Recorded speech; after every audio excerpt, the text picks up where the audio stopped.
Stop talking. All right. We did it. Great. All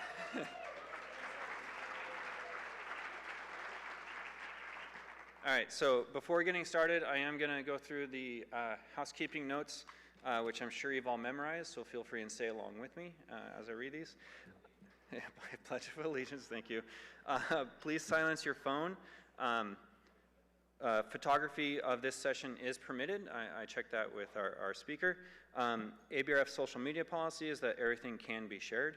The speaker did not ask it for it not to be shared, so share away, which is fantastic. Be sure to use our hashtag ABRF2024. Questions are going to be held to the end of the session, and we'll go from there. You can download the ABRF meeting app, which you haven't done so by now. That's sort of your responsibility. If you can lead a horse to water, right? And then you can also rate this session on a 1 to 5 star rating, and we'll be doing this over time. You're more sober now versus less sober later, and we'll see how that goes. Great. Thank you all for coming. I appreciate being back in my frat house with the odor of beer everywhere. It is my pleasure to introduce our speaker, Jim Cotner, Professor Jim Cotner, excuse me. Jim is a world-class limnologist and brewer. His research program has focused on the role of microbial metabolism in fresh waters with respect to everything from contaminants to harmful algal blooms and greenhouse gases. Currently, his research group is studying how nutrient limitation affects microbial metabolism in lakes and the composition of organic matter produced and degraded. They also are trying to understand how climate change impacts lakes and the production of methane, all of which is super important to our society. His focus on microbial metabolism also informs his other profession, brewing. He has been home brewing for over 30 years and has won awards for multiple styles of beer in regional and national competitions. He teaches a course at the University of Minnesota on the biology, history, and practice of brewing, where students learn about the brewing process and its rich history, emphasizing the role of brewing in developing various aspects of science today and in the past. With that, I'd like to welcome Jim to the stage, please. And cheers.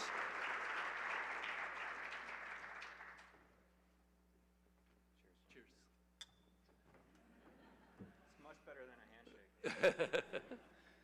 Well, it's great to be here with you folks today. And I guess I'm the warm-up for what comes next, which is happy hour at Brits. And so it might be the most informed happy hour you're ever going to have.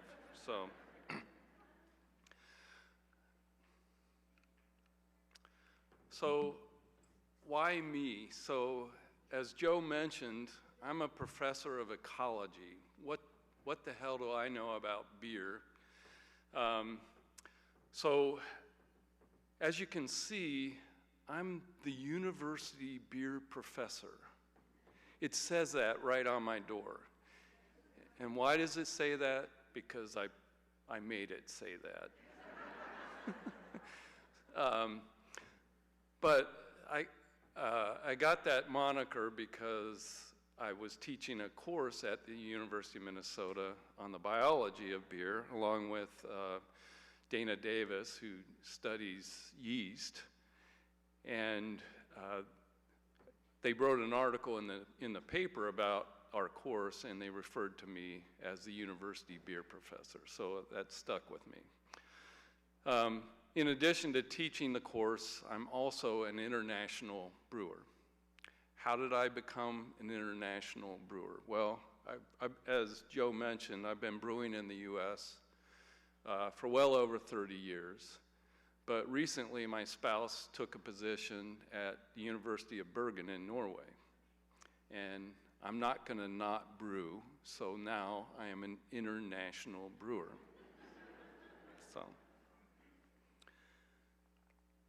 So we're going to talk a little bit about beer today. We're going to learn a little bit about what it's made of. Probably most of you have some good ideas about that.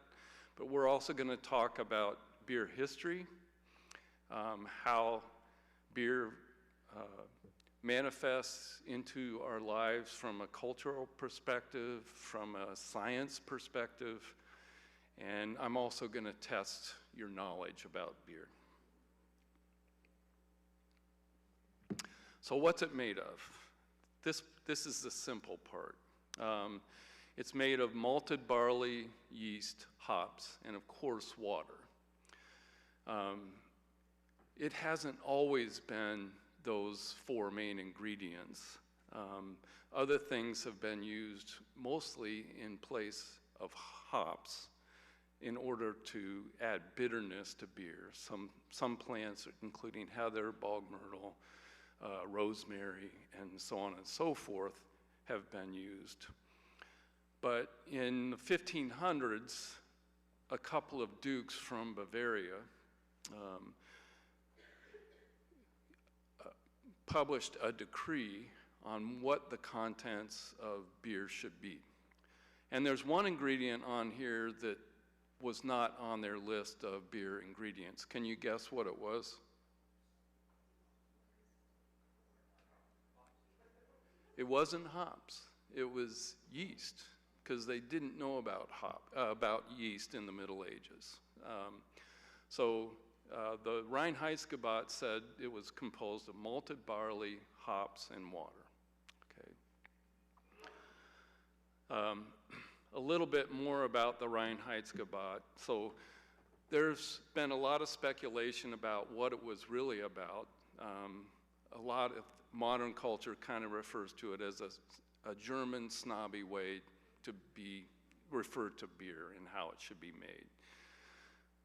Probably it had something to do with ensuring that there was wheat in order to make bread as well. In the Middle Ages, it was difficult to feed people, and by using a lesser quality agent, such as barley, for beer, it freed up more wheat for making bread.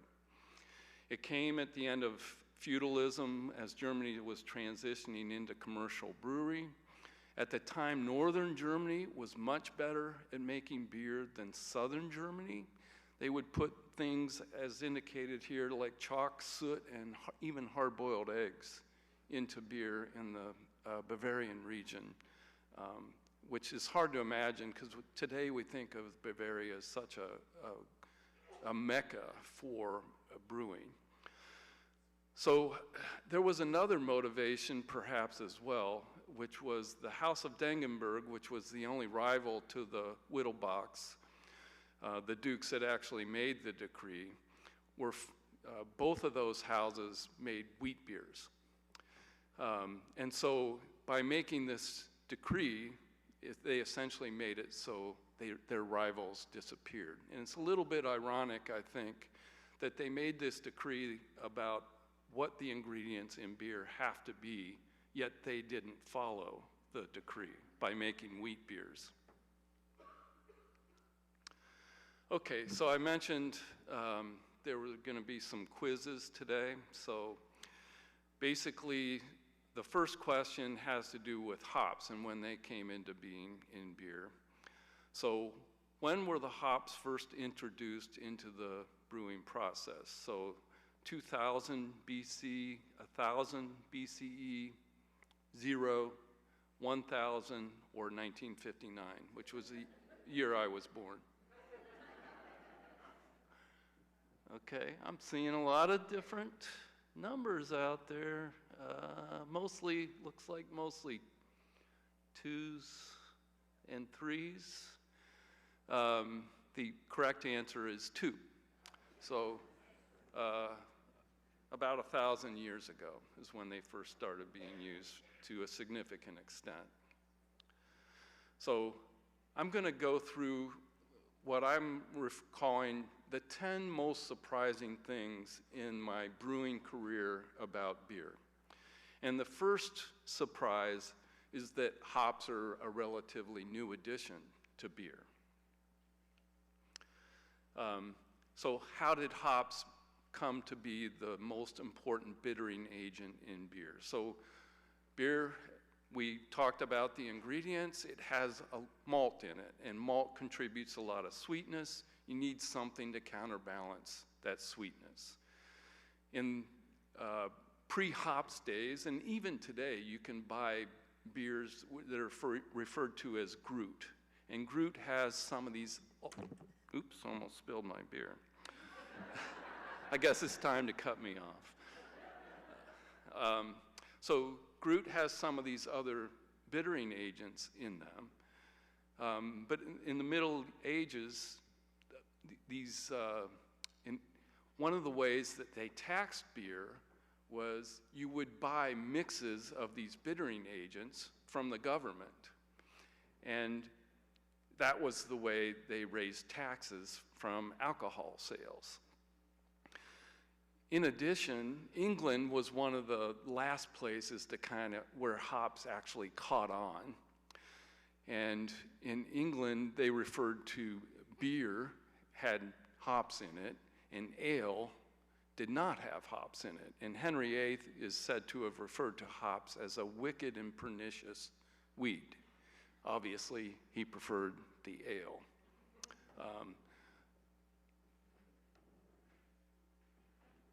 Where does beer come from?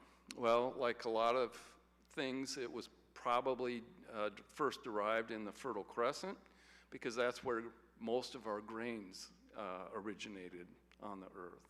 And people wonder about, how beer was probably first made. It was probably very simple. You have grain, and if you have a significant amount of it, if it gets wet, it will start to malt. And when it's malting, it's basically releasing the starch that's stored in the seed. And if there's wild yeast around, it will ferment and form something related to the product that we have today. Obviously, it's much more complicated the way we make it today, but initially that's probably how it came about. When did it come about?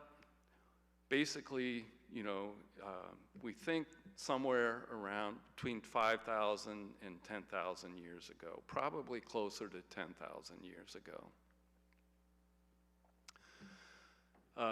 Another quiz question for you. Beer is associated with which of the following historical events? The Industrial Revolution, the first episode of The Simpsons, the Agricultural Revolution, the invention of the pill, or the space age? So, I'm seeing a lot of threes. Okay, good job. So you're listening? That's too easy, yeah.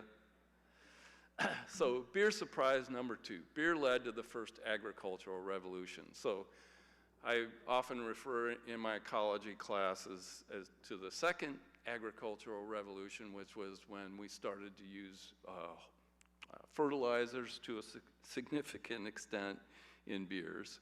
But the first agricultural revolution was just the invention of agriculture.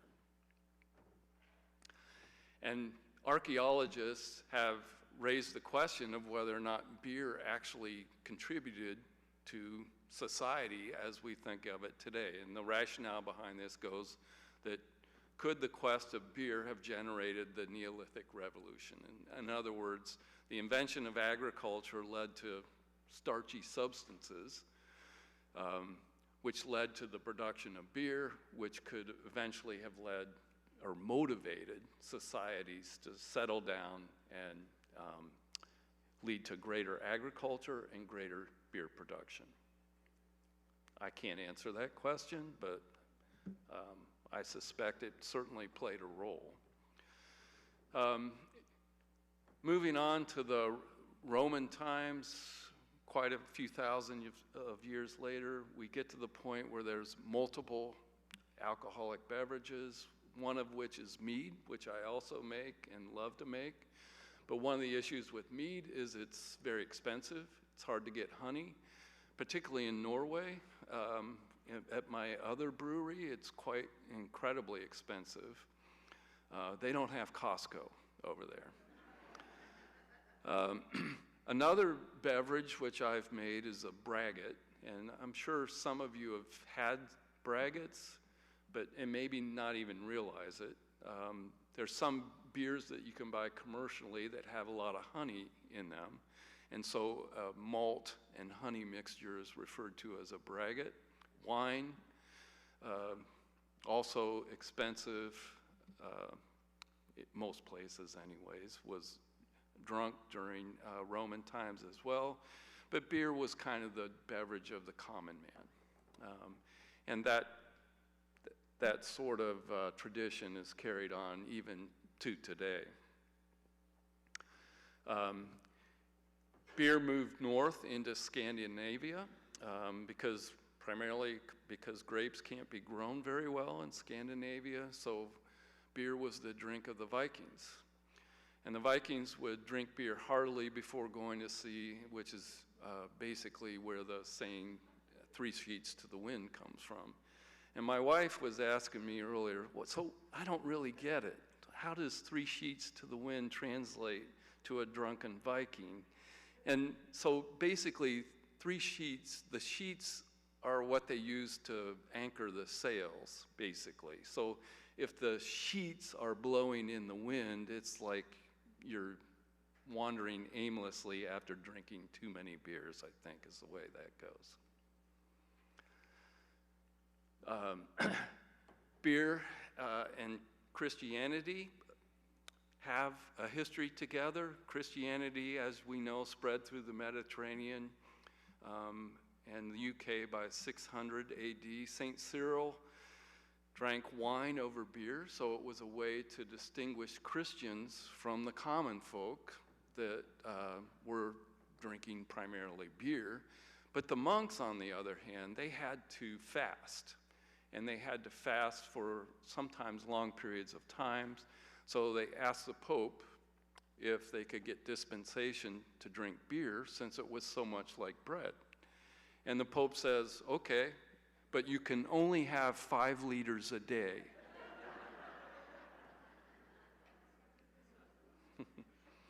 So the first real commercial breweries then were mostly monasteries, and that tradition holds on today, particularly in Western Europe. As I mentioned, the group mixtures in Bavaria were basically how they taxed beer. And that's how they raised money to run the government. So there was this strong relationship between these commercial breweries and the government in order to fund the government. In the Middle Ages, basically everybody drank beer. And before you think too much about that, even children, and the issue in the Middle Ages is we have people in larger and larger gatherings, larger cities, towns. And as that happens, sanitation is a really big issue. And one of the things about beer that makes it such a great beverage is it essentially sanitizes water. That theme carries on. We'll talk about the age of discovery here in a minute because it's difficult to carry water on ships, and it's difficult to find clean water in cities. So by having a fermented beverage, it essentially makes beer a universal beverage that everybody can drink and not be too concerned about. The next quiz question has to do with gender in beer. And the involvement of women in brewing is a recent phenomenon. True or false? 2, I'm seeing a lot of 2s. That's false. You're right. Actually, it turns out, beer surprise number 3, gender roles in beer have been reversed. So in today's commercial brewing environment, it's mostly dominated by men. But brewing used to be something that was done at home. So like in the Middle Ages and so on and so forth, all brewing was home brewing, right? And most of the brewing was done by women because they pretty much ran the household. So enterprising women and women that didn't have families, however, decided that maybe they could sell some of the beer that they were making. So they would go to marketplace in the Middle Ages.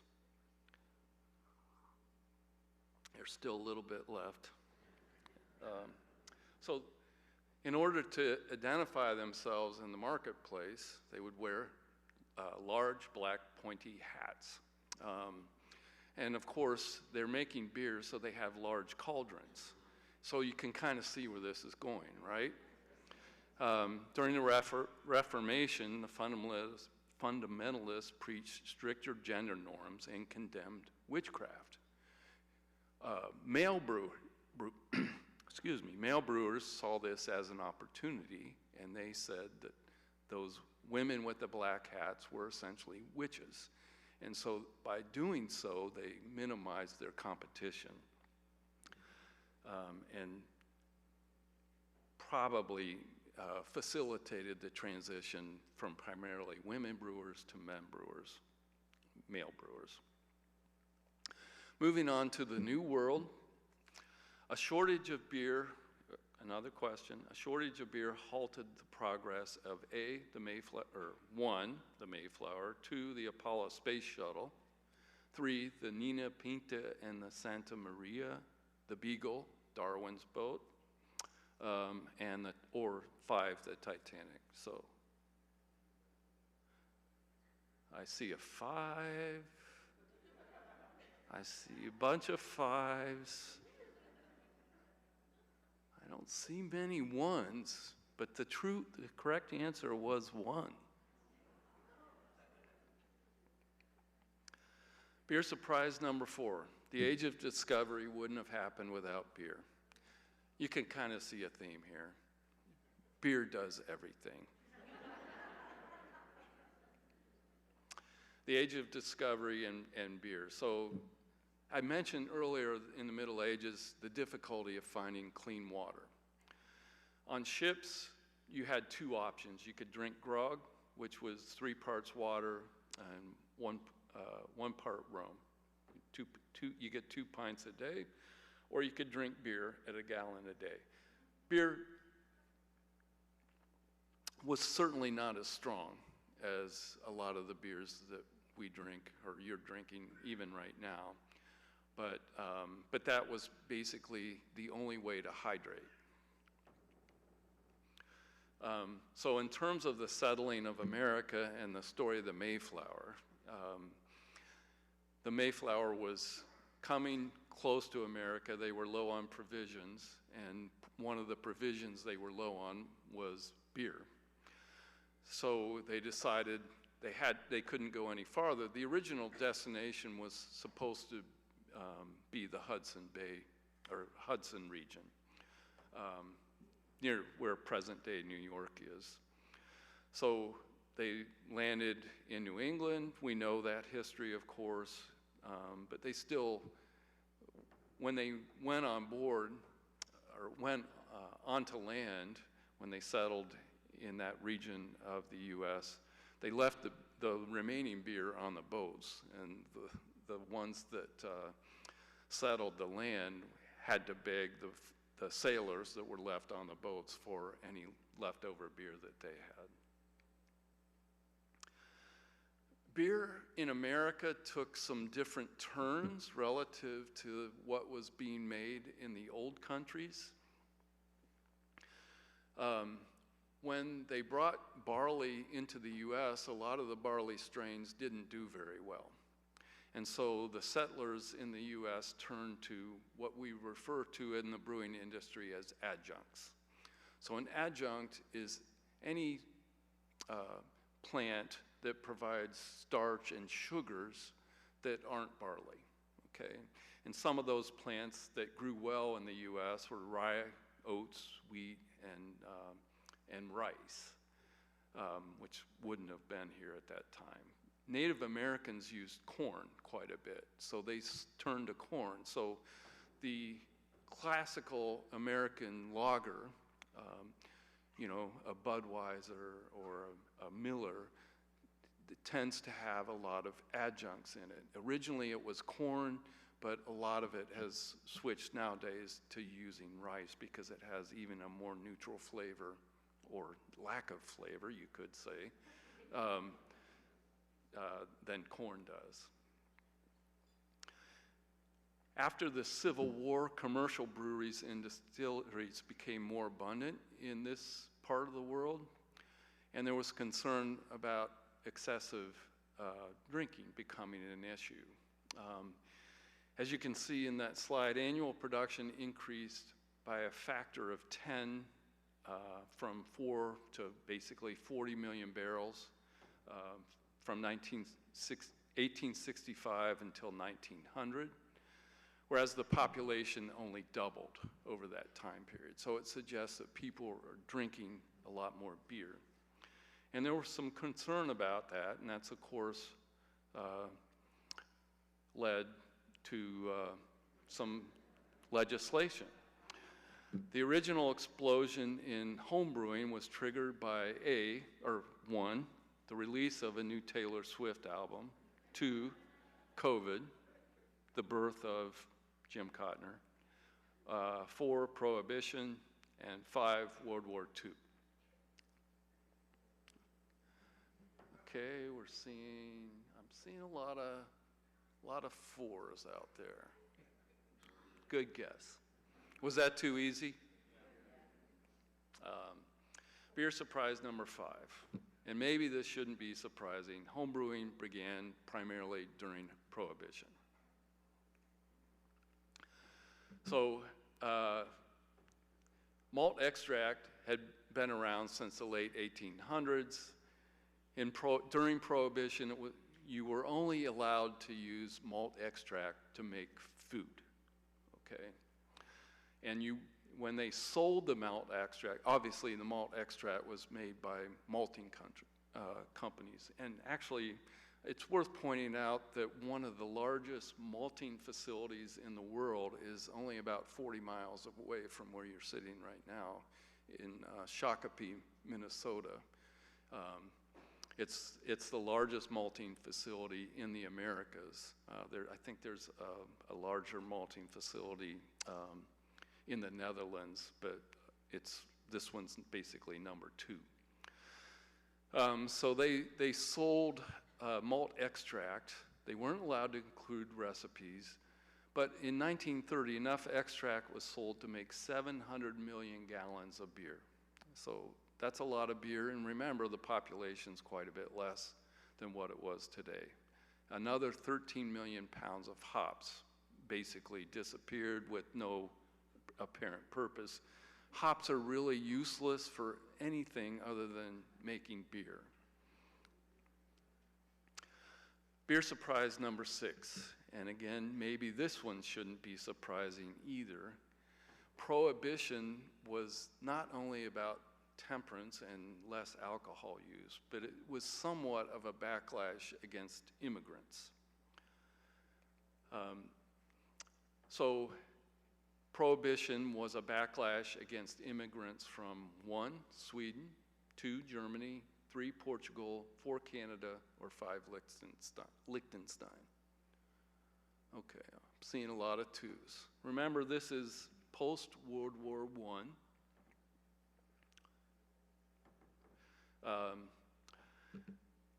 And there were a lot of German immigrants coming to America at that time. It also was enacted after the first, I guess our only income tax law came into being in the US. That meant that the government didn't need alcohol quite as much in order to run the government. They could depend on income tax in order to facilitate that. So as I mentioned, after post-World War I, there were a lot of German immigrants coming into the US, and many of those immigrants drank beer in saloons. That was a way to gather and find like-minded individuals.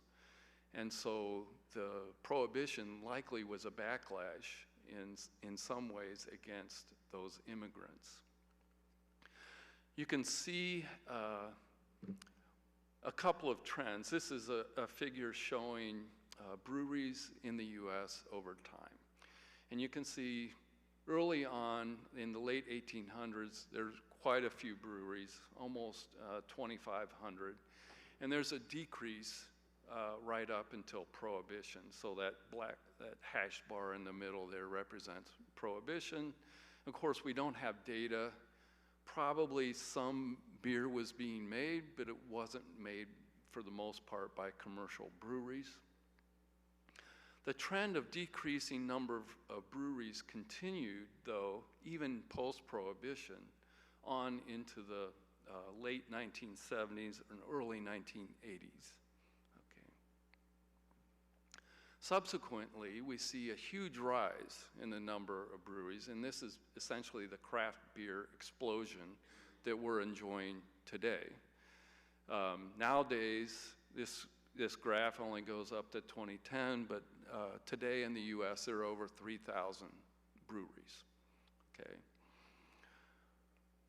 One of the things that you can now see on the graph is that I became interested in beer at probably the absolute worst time in our nation's history. I'm sure there's similar folks in the room that are my age and can relate to this. And so nowadays, I feel like I'm making up for lost time. All those 3,000 breweries need to be tried, and I need to experience them. Which US president legalized homebrewing? Rutherford B. Hayes, Thomas Jefferson, William Jefferson Clinton, 4, Teddy Roosevelt, or 5, Jimmy Carter?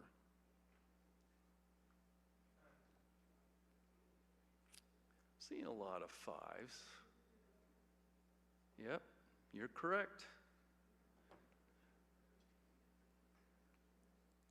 Beer surprise number 7. Jimmy Carter changed my life.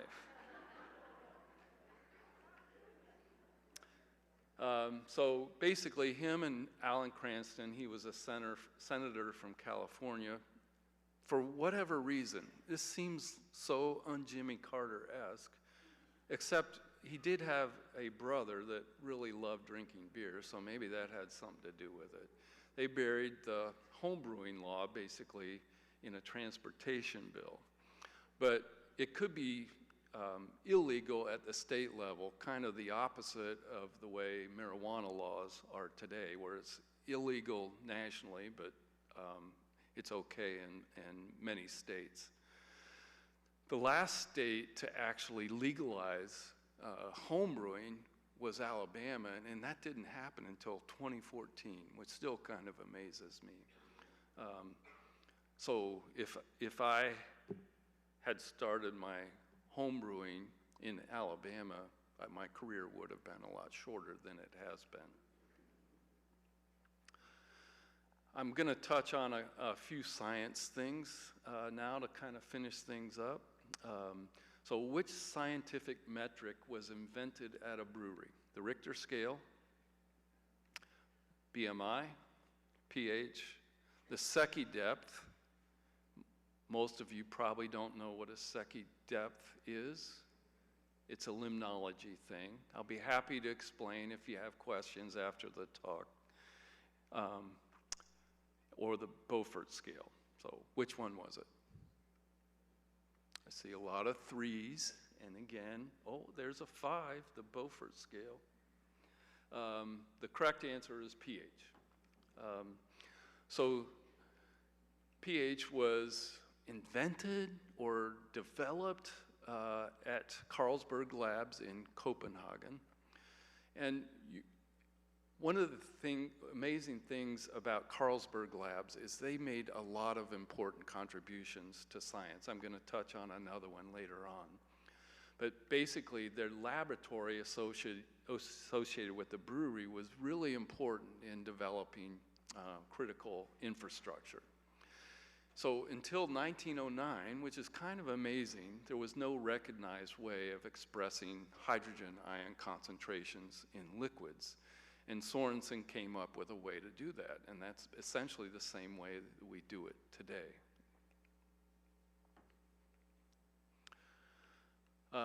Next question. Beer necessitated the creation of 1, pure microbial cultures, 2, the microwave oven, 3, the Cuisinart, 4, the spec, or 5, the 9-volt battery.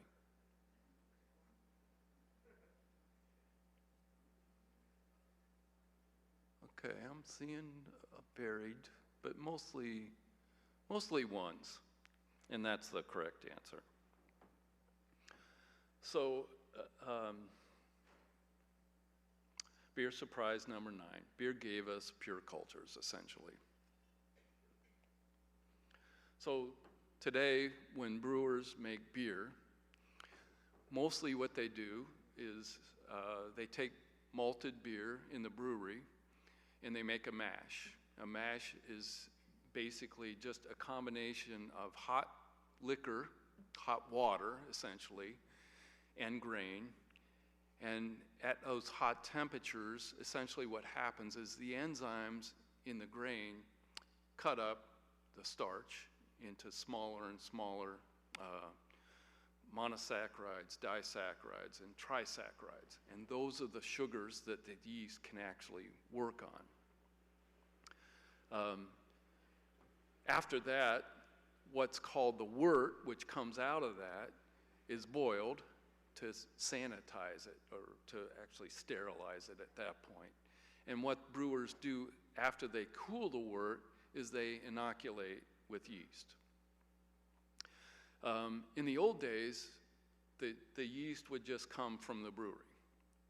And that worked often because a lot of the yeast that were in the breweries were the ones that did well in the beer, and so the brewery kind of selected for the strain of yeast. But it didn't always work all that well, and then you would get sour beers and actually beers that could be contaminated with bacteria that could be harmful. So in the late 1800s, Emil Hansen, again at Carlsberg lab, identified the problem. There's lots of things growing in the wort that they didn't want growing in it. And he isolated Saccharomyces caroburgensis, which they named it at the time. The name has since been changed to Pastorianus after Louis Pasteur. But by isolating that strain, it made it so they could re-inoculate over and over again with that same strain. And so the pure culture that many of us use in our laboratories today essentially originated with breweries. And nowadays, you can select from just an amazing array of different yeasts in order to make different styles of beer. And a lot of the different flavors in the different beers that you drink comes from these yeasts. Another quiz question: what statistical test was motivated by brewing? Chi-square, perfectly great statistical test. Analysis of variance, Pearson's correlation coefficient, the student t-test, or Simpson's index, which is used in ecology. Seeing some fours and fours. Yeah, you're right. That came from Guinness. So the last beer surprise, it gave us the student t-test. So William Seeley Gossett in 1895, he was a chemist. Guinness also has a very famous laboratory associated with the brewery. And he would, Guinness is famous for their stouts, and many different kinds of malt would come into the brewery, and he needed a way to evaluate them so that he could standardize Guinness from batch to batch. You don't want to have much variation in the malts, and the malts is where a lot of the flavor comes from in the Guinness stout. And so he used the student t-test basically to evaluate the characteristics of those malts and to see whether or not they were within the specifications that they wanted at the brewery. Why is it called the student T-test and not the gossip T-test? Guinness they basically didn't want other breweries to know what they were doing.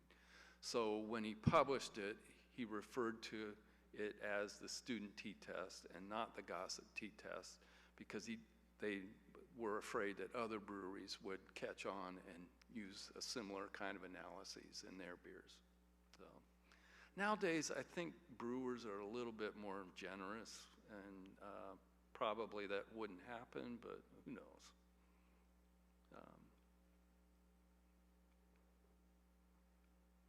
Okay. I'm having a hard time making it go. Can you switch it?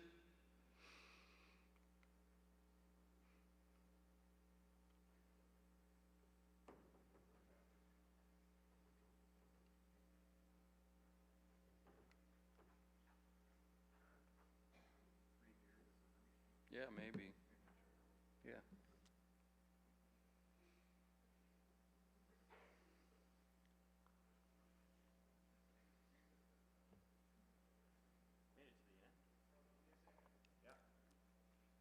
There's just a couple left. I didn't realize I stand between you and your full beer.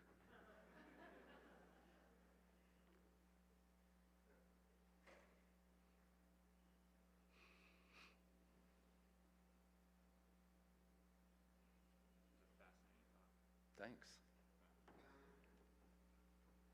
Okay, there we go, the summary slide.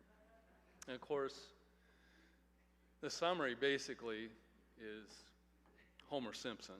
He once said, beer, is there anything it can't do?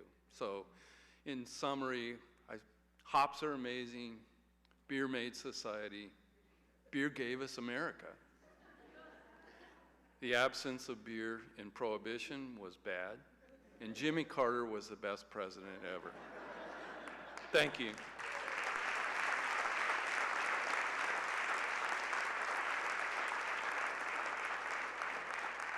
I'd be happy to answer any questions you might have.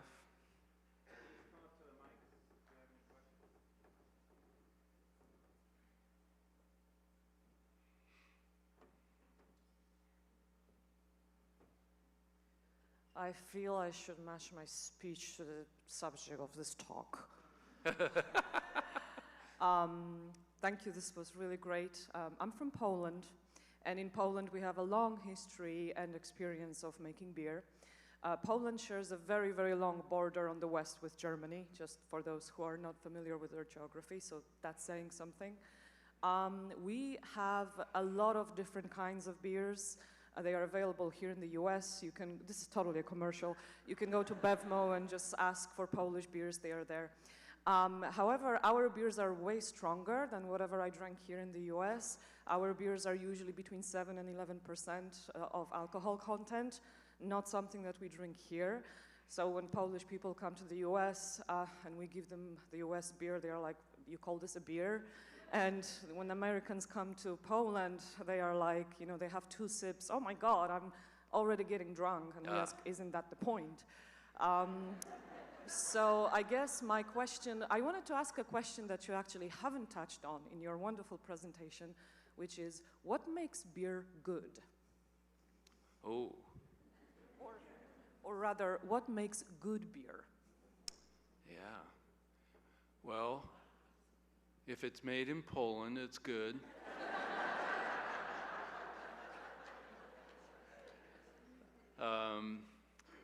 You know, I don't know how many of us are in this room. There's 100, 150. There's probably 150 different opinions on that.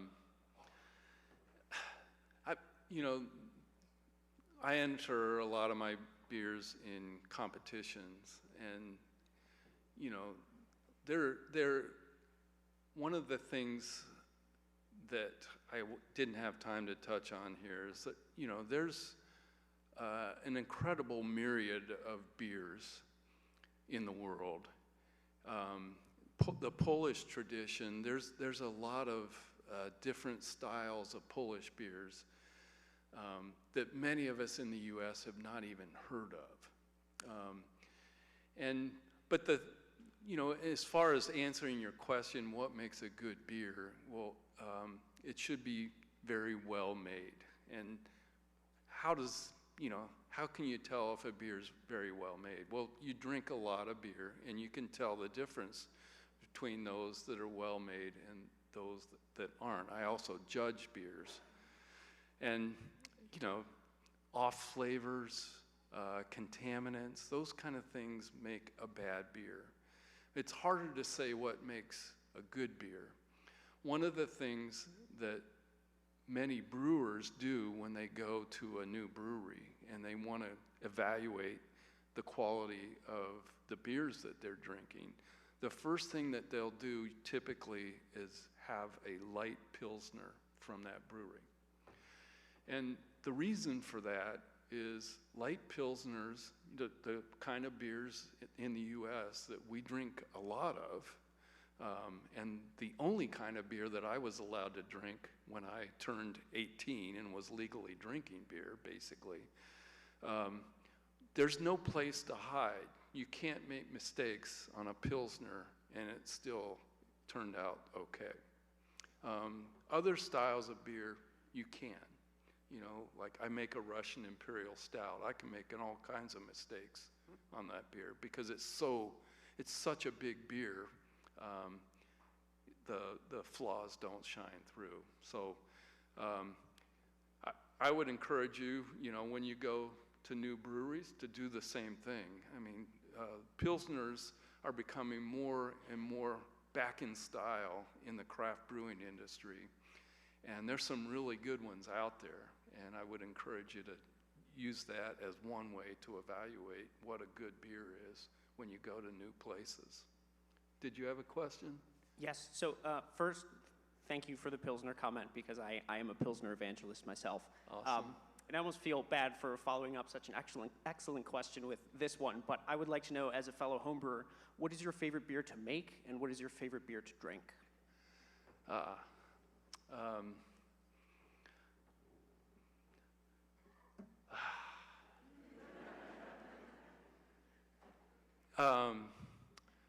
My favorite beer to drink is far and away a double IPA. I have a few recipes I've used over the years. Some of you that are familiar with beers in this area may be aware of Surly Brewing Company. They make a really nice double IPA called Abrasive, which I love. And one time I was at the brewery and I was talking to the brewer. I said, "Is there any way you could share the recipe for Abrasive with me?" He said, "Sure." And he emailed it to me because, the brewers, they don't really have a stake in the brewery. And I'm just a home brewer. There's no way I'm going to compete with Surly. So I have that recipe and I love it. And but as far as, making beers, I think making a Pilsner is a fun beer to make. I'm making one right now, which is a Helles, which is a very drinkable style of beer. But like I said, those things are harder to make and it's harder to hide behind it. And I'm just kind of giving myself street cred by brewing that beer. So. Thank you very much. Yeah. I have another question. My name is Waldemar. I'm from Germany. Germany, a country in central Germany that shares a border with Poland. Yes, I've heard of it. Do you guys make beer there? Sometimes, yes. Now, as you pointed out, Germans sometimes snobbishly talk about the Reinheitsgebot, and they do that to this day, and they quote it as law and as something that nobody should go against. Now, the creativity in the craft beer movement of the last few decades here in the US and some other places obviously did a lot of things that a lot of Germans would take issue with. Now, when you encounter those kinds of Germans that quote this law in discrediting, beers that are made otherwise, what do you say to them? Oh, well, I mean,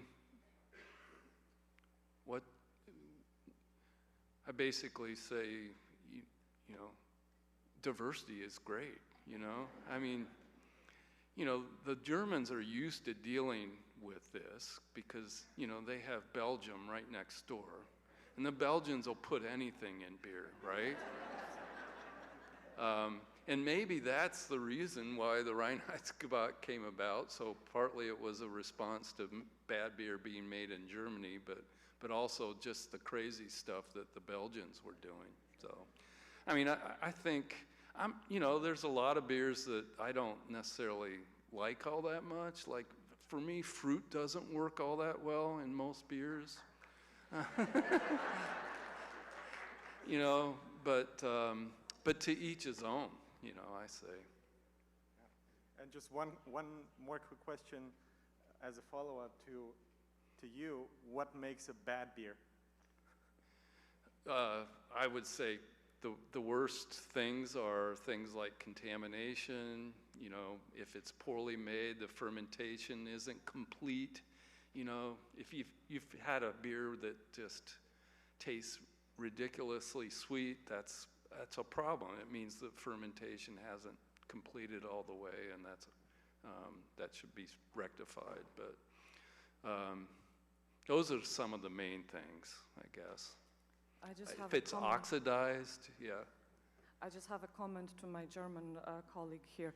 My beer is better than yours.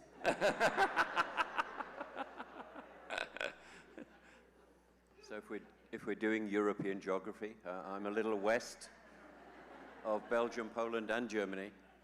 My question is indirect. Does refrigeration improve beer? Definitely. And in fact, you know, well, one of the things that brewers do in order to make a beer nice and clear, which I like, is they refrigerate it basically at about 0 degrees C. And that causes the yeast to precipitate out of the beer and give you a nice clear beer. I know,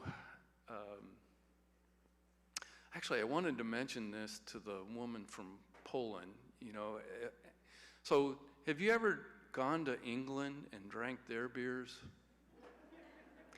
Because you talk about our beers as being weak, the British beers are even weaker.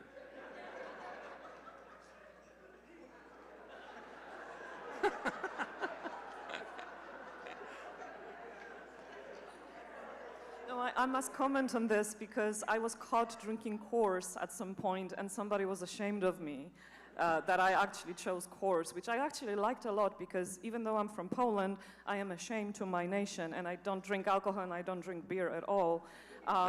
When you go to a bar in Poland, very often you have a choice to put some ginger juice or raspberry juice into the beer to make it sweeter, and that's how I used to drink it with my friends just to try to fit in, but not really liking beer so much. So no, I've never been to England.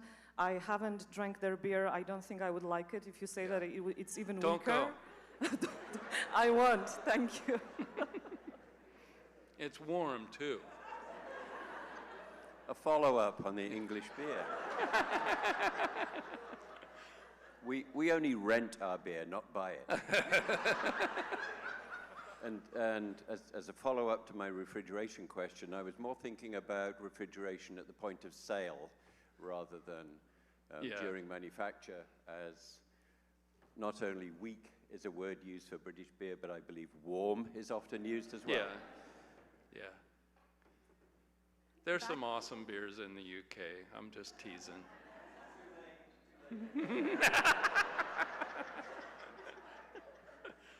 Back to Germany again. So, have you heard of anyone brewing Kölsch, German Kölsch here in the US? Me? Are you allowed? Are you allowed to? Yeah. Well, you can. The folks in Cologne would say it's not a true Kölsch unless it's made in Cologne, right? Yes. But lots of lots of folks make Kolsch's, and you can buy commercial Kolsch's here as well. So no one's suing anyone? Yeah, yeah. It's a really great style of beer, and I like making that one quite a bit. Thank you. Great talk. You talked about rice and wheat and stuff being the source of starch. Potatoes and other tubers were there long, long ago, and they were growing all around the world. How come they didn't make it into beers? They made it into vodka and other things, but... So is the question, why weren't those different starches incorporated into beers all over the world? They were cheaper, they were growing in different Yeah, climates. actually they are. You know, there's all kinds of African beers that use millet. There's sorghum is used quite a bit. But the tradition that came out of Europe was, you know, barley. And, but there's an incredible array of different beers made all over the world that use all kinds of different things. I mean, really all you need is a source of sugar. And it comes from starch in the seed, and all seeds do that, right? I was talking historically, like, you know, back in Egypt, potatoes were there, right? And potatoes there in other parts of Africa, but yet they chose a grain rather than something that didn't require a lot of agriculture and hard work. Yeah. In fact, in Egypt, well, actually in the Fertile Crescent, you know, they used emmer, which is similar to wheat, I understand, primarily in making the beers. So, last question. All right. What effect does having different sugars like lactose to a beer, and why would a brewer choose to do that? Yeah. So, have you ever had a milk stout? So a milk stout has lactose in it, and it provides some sweetness, but yeast can't ferment lactose. And so that's a way to make a sweeter beer, basically. So that's one of the main reasons that people will use lactose. There are other sugar, lots of, and again, going back to the Belgians, they use all kinds of crazy sugars in the beer. Most of the time, and this is something that seems confusing to folks, most of the time when you add sugars, like table sugar or fructose or I guess sucrose is table sugar, but when you add those simple sugars to a beer, what they do is they dry the beer out. And the reason for that is the yeast can ferment those sugars to completion. And so there's less residual sweetness that comes from the sugars. Whereas in malt, there are complex sugars that never get fermented that provide some sweetness to the beer that the yeast can't get at those sugars. So ironically, when you add simple sugars into a beer, it mostly dries it out. It'll give you more alcohol, but a drier flavor associated with it. All right.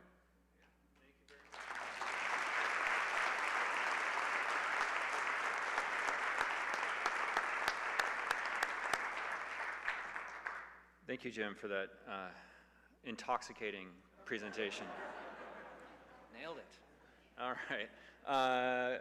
Great. I don't know what's happening now.